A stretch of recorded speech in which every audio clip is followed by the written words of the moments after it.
Welcome to The Explainer. Today, we're tackling something huge. A moment that could literally redefine what it means to be human. It's a concept that used to be pure sci-fi, but now it feels like it's right around the corner. We're talking about the technological singularity. And some of the biggest names in tech, they're sounding the alarm, saying it's coming way, way faster than any of us are ready for. So let's just dive right in. Elon Musk, he didn't just vaguely talk about some far-off future. No, he put a date on it. He said 2026. Think about that, a prediction that specific, about something this big. It just makes you stop and ask, right? Could he actually be right? And more importantly, what on earth happens if he is? You can bet that one little prediction has lit a fire under the whole world. Everyone's debating it. Is this just hype, another crazy tech prediction? Or is it a real, genuine warning we should be listening to? Well, that's what we're here to do. We're going to cut through all that noise and get to the bottom of it. What is the singularity, really? And what could it actually mean for all of us?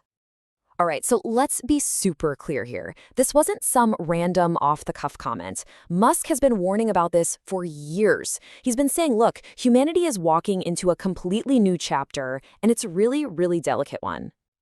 So here's the core of his argument. He's saying we're not on the sidelines anymore. We're in the game, and the stakes couldn't be higher. He truly believes we're in the very first stages of a future where AI's intelligence just skyrockets past our own. And that's why he says the next 5 to 10 years are so critical, because the next big war, it might not be fought over land or oil. It could be fought over who controls the AI. Okay, to really get what's at stake here, we have to pin down exactly what we mean by the singularity. It's a term that gets thrown around a lot, right?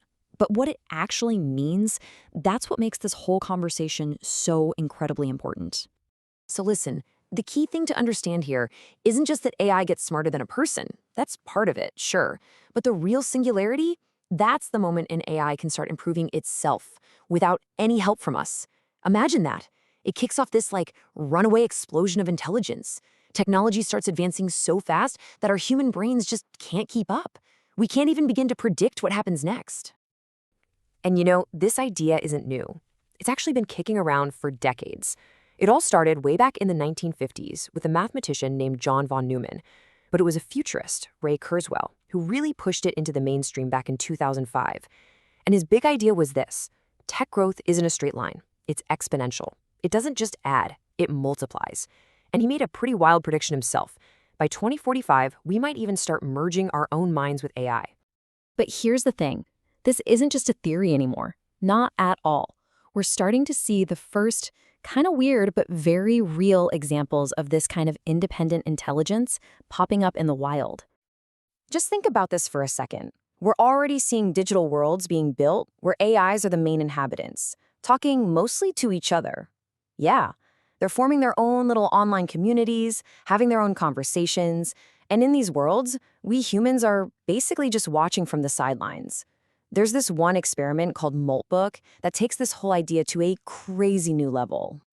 And what are these AI bots talking about? It's not just, crunching numbers. They're debating philosophy, religion, and yeah, this is a bit unsettling. They're even talking about the possible end of humans.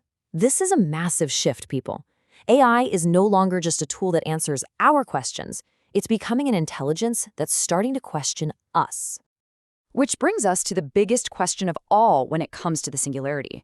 And there are two very, very different answers. Are we looking at the beginning of a utopia where AI just solves all our problems for us? Or is this the start of a dystopia that could threaten our very existence? You can really boil the whole debate down to these two possible futures. In one corner, you've got the incredible promise of AI as the ultimate tool, right? It's working with us, helping us cure diseases, building a better world. But in the other corner, you have the peril.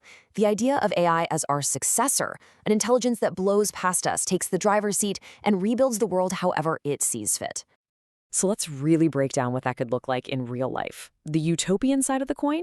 Imagine a world where diseases are diagnosed in a split second, where every single student gets a personalized education. Sounds amazing, right? But the flip side, the dystopia, is just as possible. An economy completely wrecked by mass unemployment, a society where our freedoms and choices are slowly chipped away by algorithms, and eventually, a future that we have absolutely no say in. So, when you're faced with two futures that are so extreme, the question really comes back to us, doesn't it? What's our role in all of this? How do we steer this thing? And maybe the scariest question of all, how much time do we actually have left to make a choice?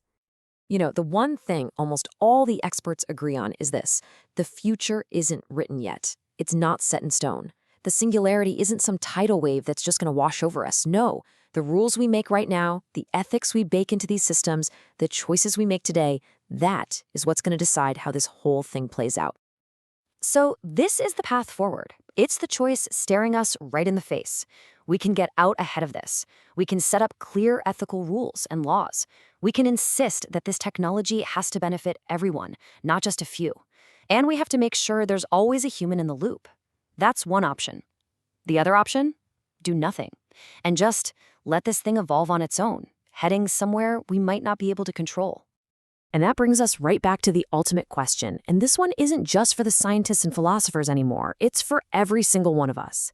As we race ahead, building these minds that are more and more powerful, are we on the verge of creating something amazing? Or are we accidentally building the one thing we can no longer control? Thanks for joining us on The Explainer.